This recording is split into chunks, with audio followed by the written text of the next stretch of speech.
बिस्मिल्लाहिर्रहमानिर्रहीम। मोहतरम नाज़रीन, आप कैसे हैं?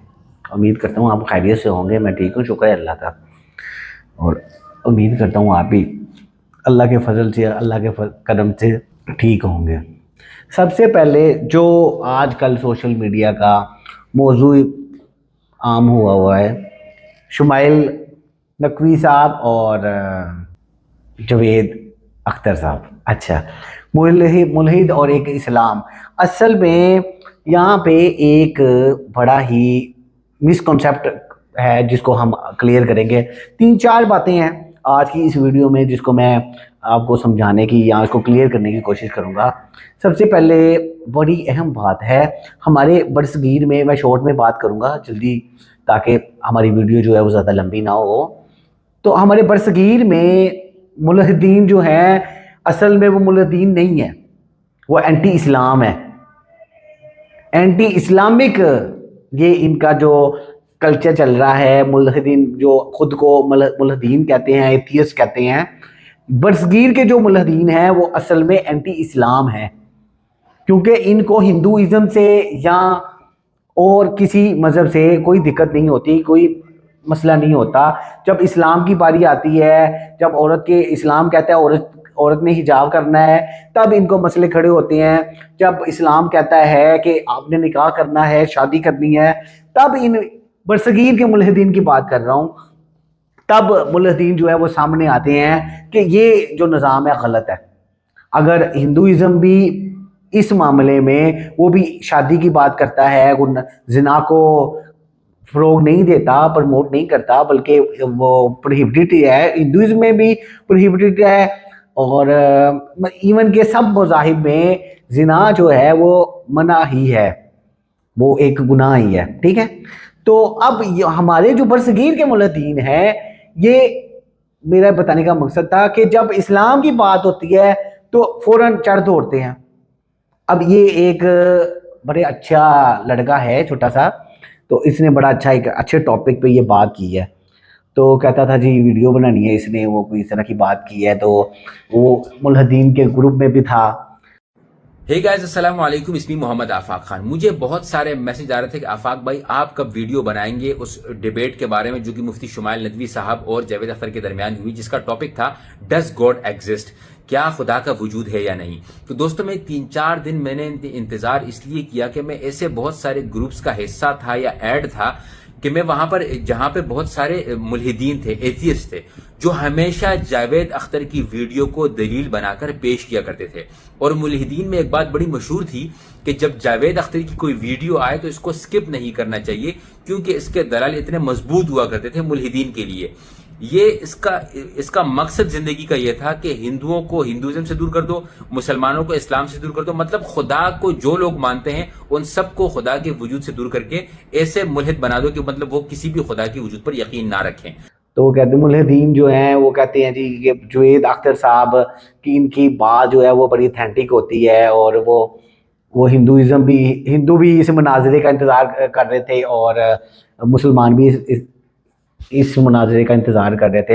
हालांकि मैं समझता हूँ वो शुमाइल साहब ने, मुफ्ती शुमाइल साहब ने बड़ी अहसन तरीके से, और उनके लिए बिल्कुल आसान ही था, मतलब ये कोई बड़ा टास्क नहीं था। मतलब जुवेद अख्तर साहब वो बेचारों के उनके हाथ कांपने लग गए। ये दूसरा टॉपिक है, ये दूसरी बात है, ठीक है जी। ये कोई बड़ा टास्क नहीं था। उन्होंने नो डाउट मैं उनको खराज तहसीन पेश करता हूँ। उन्होंने बेहतरीन ज़बरदस्त एक मुनाजरा किया है, और माशाल्लाह से उन्होंने अल्लाह के फजल से इसको मुनाजरे को जीता भी है, इस्लाम का नाम रोशन हुआ है। ठीक है, मगर ये बड़ा टास्क नहीं था। मतलब उस बेचारे के पास तो दलील नाम की चीज़ ही नहीं थी। यहाँ पर शायद मुझे इस बात की खुशी है कि मुफ्ती साहब ने भी मान लिया कि नेचर में कोई इंसाफ नहीं है। बाकी है कि आपने मेरी एक बात का जवाब नहीं दिया, जिससे मुझे शिकायत है कि फेथ क्या है, और आप फेथ मांगते क्यों हैं मुझसे? आप तो लॉजिकल हैं, आपके पास तो सारे रैशनल्स हैं, आपके पास सारे सबूत हैं, तो आपको फेथ की डिमांड क्यों करते हैं कि भाई तुम सरेंडर कर दो और सवाल मत करो? कोई मजहब सारे सवाल करने की इजाजत नहीं देता है, और मना करता है कि ज़्यादा सवाल ना करो, बह जाओगे तुम। कमाल ये है कि दुनिया के सारे मजहब सब जानते हैं ये दुनिया कैसे बनी थी, कैसे मिटेगी, मरने के बाद क्या होगा, इनको सब इल्म है। इनको किसी को डायनासोर होते थे पहले ये नहीं पता था, किसी को नहीं पता। जावेद अख्तर साहब कई मर्तबा दोहरा रहे हैं कि फेथ का मतलब बताइए, फेथ का मतलब बताइए। मैंने बता दिया, फेथ सही भी होता है, गलत भी होता है। और आज हम फेथ पे बात नहीं कर रहे, हम ट्रुथ और डज गॉड एग्जिस्ट पे बात कर रहे हैं। क्या डज गॉड एग्जिस्ट, ये ट्रुथ यानी गॉड है या नहीं है, इसमें से दोनों ट्रुथ क्या है। अब आप उसे फेथ कह लें, बिलीफ कह लें, नॉट माई बिजनेस। उसके बाद किसी भी दुनिया की मजहबी किताब में डायनासोर का जिक्र नहीं है। जिस दुनिया में आप बैठे हैं सर, ये हॉल जो है, ये इलेक्ट्रिसिटी जो है, ये माइक जो है, जिस हवाई जहाज से आप आए थे, वो जिस कार से आप यहाँ आए हैं, ये सब उन लोगों की बनाई हुई है जिन्होंने सवाल किए थे। बाद आपने कहा कि भाई सवाल करने से मजहब रोकता है। मैं कहता हूं जो रोकता है वो रोकता होगा, मैं नहीं रोकता, बल्कि सवाल करें, सवाल करना चाहिए। सवाल कर करके तो हम आगे बढ़ते हैं, तरक्की करते हैं, और इसीलिए मैं आज यहां पे आया हूं। लेकिन सवाल सिर्फ खुदा से नहीं होगा, आपसे भी होगा। सवाल एथिज्म से भी होगा, सवाल सिर्फ मजहब से नहीं होगा, सबसे होगा। और आज मैं सवाल करूंगा और उम्मीद है कि आप जवाब देंगे। अभी तक आपने वैसे कॉन्टिंजेंसी आर्गुमेंट का कोई जवाब नहीं दिया। चलें, आपने कहा यूनिवर्स के बारे में इटर्नल क्यों नहीं बोल देते। ये चूंकि लॉजिकली पॉसिबल ही नहीं है कि यूनिवर्स इटर्नल हो। यूनिवर्स एक कॉन्टिंजेंट चीज है जो टाइम एंड स्पेस के पाबंद है, टाइम एंड स्पेस से बाउंड है। जो टाइम एंड स्पेस से बाउंड होगा वो कॉन्टिंजेंट होगा, जो कॉन्टिंजेंट होगा वो उसकी बिगिनिंग हुई होगी, जिसकी बिगिनिंग हुई होगी वो इटर्नल नहीं हो सकता।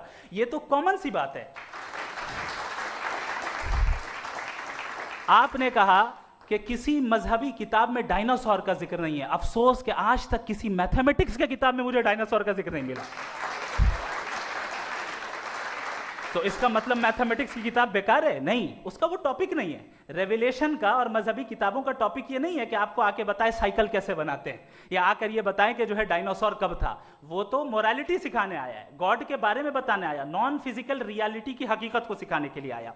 रिलीजियन साइंस को रोकता है? नहीं रोकता। अगर रोकता है तो गलत करता है। रिलीजियन साइंटिज्म को रोकता है, जिसमें हमारे जावेद साहब मुब्तला हैं। तो उस बेचारे को वो कंफ्यूज हो गया था या कुछ भी हुआ उसके साथ, मगर ये जो मनाजरा था वो वन साइडेड, मैंने फील किया कि ये वन साइडेड था। तो जिसको वन साइडेड होना ही वन साइडेड था, चाहिए भी था। इंशाल्लाह अल्लाह, हम देखें अल्लाह की खातिर लड़ रहे हैं।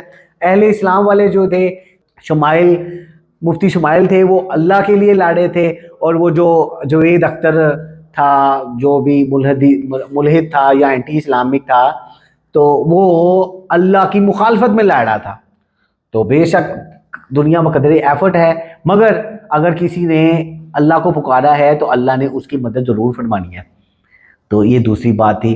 अब तीसरी बात पे आ जाएं, जो कि मुझे ये सो कॉल्ड बरेलवियों की तरफ से सुनने को मिल रही है या नजर आ रही है। यार मुफ्ती शमाइल नदवी और जावेद अख्तर की डिबेट के बाद मुसलमान मुफ्ती शमाइल नदवी को अपना हीरो समझ रहे हैं। लेकिन मैं आप लोगों से एक बात कहना चाहता हूं, मुफ्ती शमाइल नदवी एक देवबंदी है, एक बदअकीदा है। तो क्या बदअकीदा हमारा हीरो हो सकता है? अहले सुन्नत वल जमात का अकीदा औलिया अल्लाह को लेकर, हुजूर को लेकर बहुत साफ सुथरा है, जबकि देवबंदियों का अकीदा हुजूर को लेकर, सहाबा को लेकर, औलिया अल्लाह को लेकर बहुत गंदा है। हाँ, अगर वक्ती तौर पर मुफ्ती शमाइल नदवी ने मुसलमानों की नुमाइंदगी की है तो वक्ती तौर पर अच्छा हो सकता है, लेकिन वो बदअकीदा है, देवबंदियों को सपोर्ट करता है, उन्हीं में रहता है, उन्हीं में से है। तो अकीदे की बुनियाद पर हम कभी भी उससे समझौता नहीं कर सकते, कभी भी उसको अपना हीरो नहीं बना सकते। इसलिए आप लोगों से गुजारिश है कि मुफ्ती शमाइल नदवी को अपना हीरो ना समझा जाए। की तरफ से यार को खुदा का खौफ करो।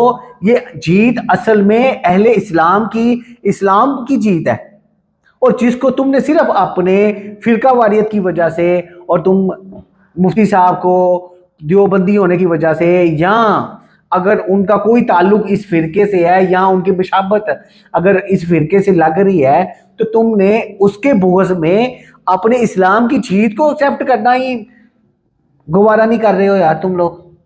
मैं कहता हूँ कितनी ही ये तुम्हारे लिए, हमारे लिए, मेरे लिए तो अफसोस की बात है, तुम्हारे लिए शर्मिंदगी की बात है कि तुम इस्लाम की जीत को, और सवालिया निशान है तुम्हारे ऊपर कि तुम इस्लाम की जीत को अपनी जीत शुमार नहीं कर रहे हो।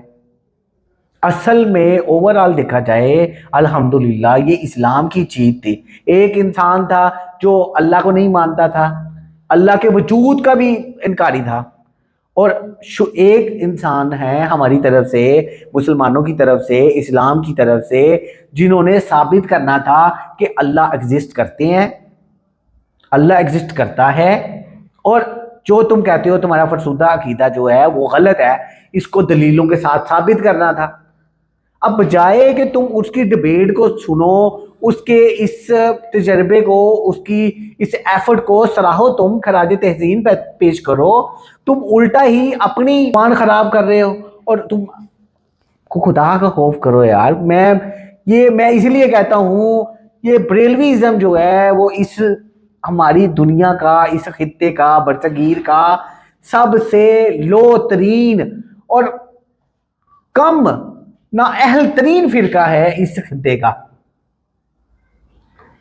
صوفیزم اور ملکوں میں بھی ہے، ترکی میں اور بھی بہت سارے ملک ہیں، شام میں صوفیزم ہر جگہ پہ ہے، مگر کم سے کم ان کا اتنا فرسودہ عقیدہ نہیں ہے اتنا جتنا یہاں پہ ہمارے خطے میں ہے، برصغیر میں ہے، بنگلہ دیش، ہندوستان اور پاکستان میں ہے، جتنا فرسودہ عقیدہ ان صوفیزم کا اور بریلویوں کا ہے.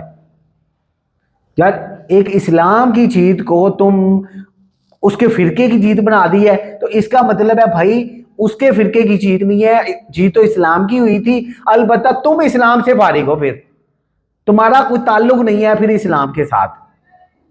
اگر تم اس جیت کو اپنی جیت نہیں مان رہے اور اپنی غلاظتیں بکواسیات کر رہے ہو، تو اس کا مطلب ہے کہ وہ انسان جو ہے وہ اہل اسلام ہی ہے.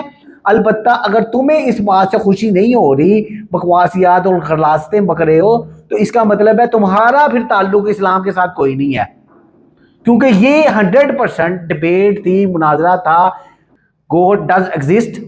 اگر یہ مناظرہ تھا، یہ 100% مجھے شور ہے مفتی صاحب کی طرف سے بھی، میں اس کے دل کی نیت تو نہیں جانتا، مگر جو مجھے نظر آ رہا تھا، جو ظاہری طور پہ تھا، وہ اللہ کے لیے ہی تھا، اسلام کے لیے تھا، صرف ہمارے مذہب دین کے لیے تھا.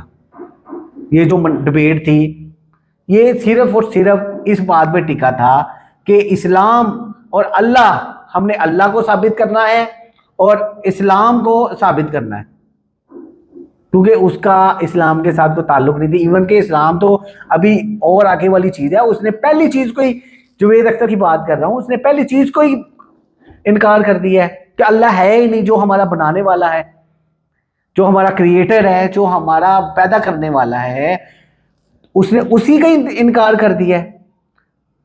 تو یار تمہیں سوچنا پڑے گا، سوالیہ نشان ہے. خود سے سوال کرو. میں بارہا دفعہ کہتا ہوں کہ تم لوگ خود سے سوال کرو، خود سے سوال کرو.